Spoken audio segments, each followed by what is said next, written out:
Good morning, YouTube.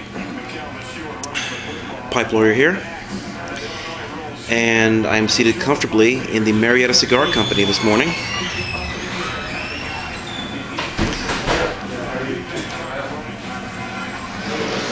Watching some college football.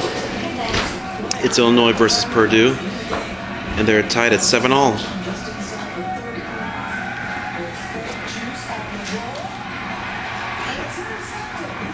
Intercepted. Wow. Anyway, you're not here to listen about football, you're here about pipes.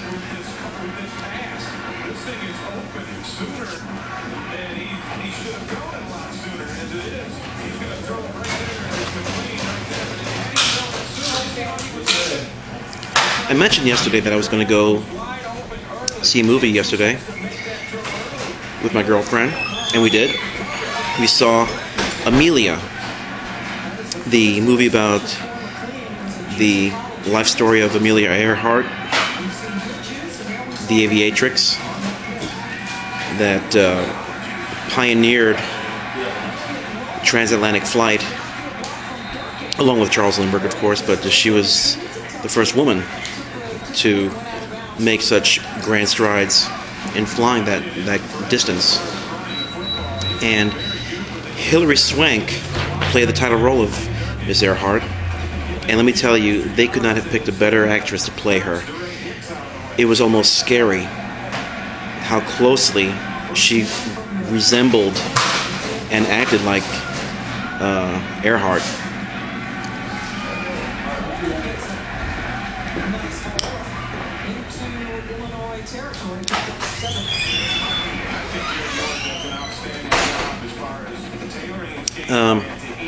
Richard Gere also starred in it. It was a very good movie, very long movie.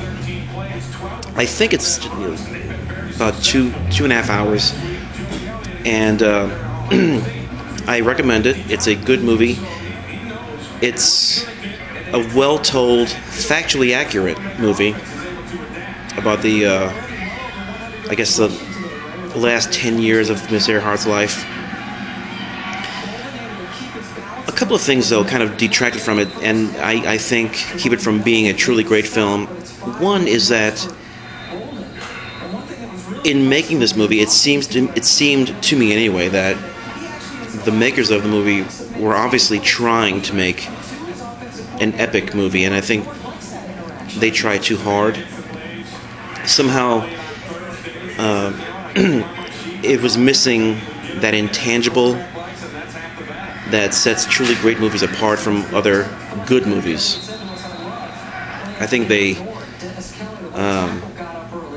tried very, very hard, too hard, to make it so sweeping and picturesque, and, you know, trying to create a sense of grandeur about it, which they did to a certain extent, but I think they fell short a bit.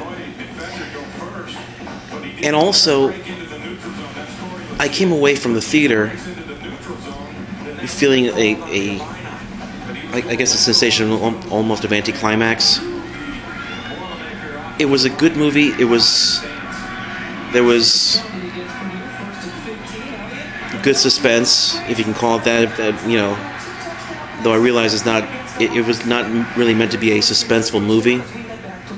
But somehow, I walked away from the theater feeling that I would have gotten more intellectual gratification and a sense of suspense and tension from a History Channel documentary about Miss Earhart than the film about her life. And I think the reason that is because the documentaries I've seen on History Channel and Discovery and whatnot tend to focus not just on her life just before her final fateful flight, but also the search for her afterward. And the movie kind of ends right there, you know, where, you know, she's gone and disappeared and can't be found. And it really don't go at all beyond that into showing the efforts that were made to try and find her.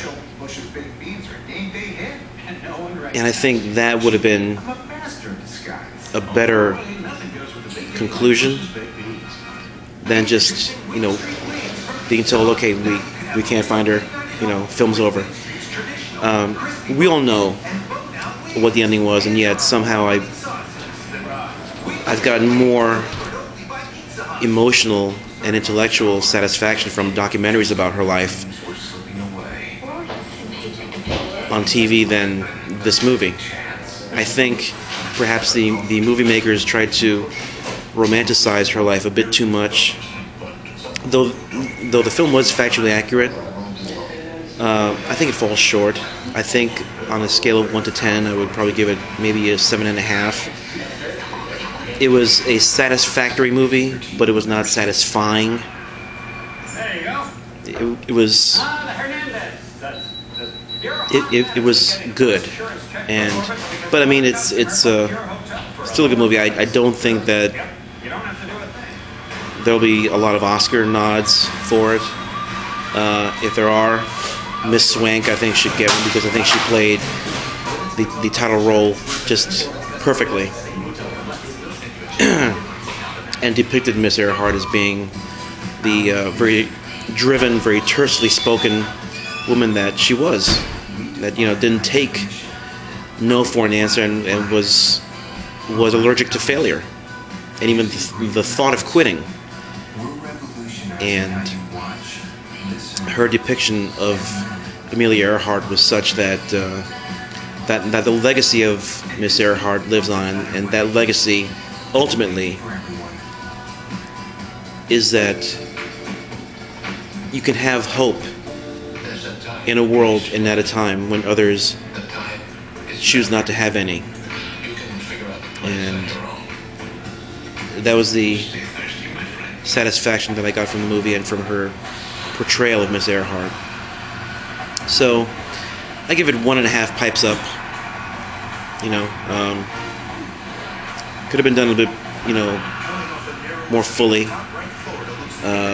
Character development I think was lacking a bit, but other than that, it was a pretty good film. So.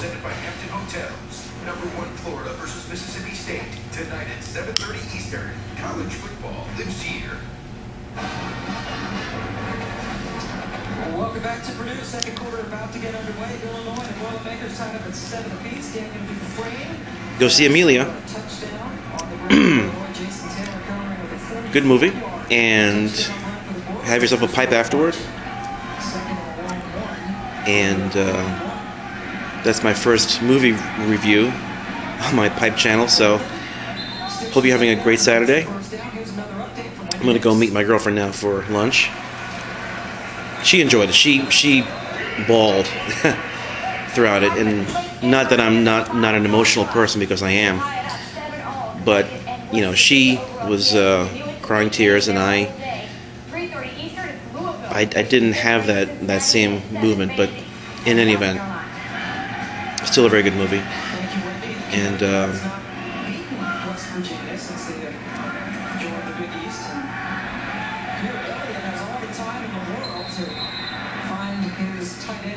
had a really good time with my girlfriend last night. Oh, very quickly, this morning I'm smoking another one of the blends from Pike Works and Wilkie Tobacco. This one is rum cake. It's an aromatic, and I'm smoking it in one of my Boswell billiard straight stem pipes. It's pretty good. It's got a nice hint of rum. This was a blend that was originally made way back in the 30s for the actor Basil Rathbone, who was one of the more famous of the actors that played Sherlock Holmes. So this was made for him, and it was reintroduced, I guess, back in 1993, I think. And good blend. This is Pipe Lawyers saying, cheers. I'll present the evidence, but you be the judge. Happy Saturday. Bye-bye.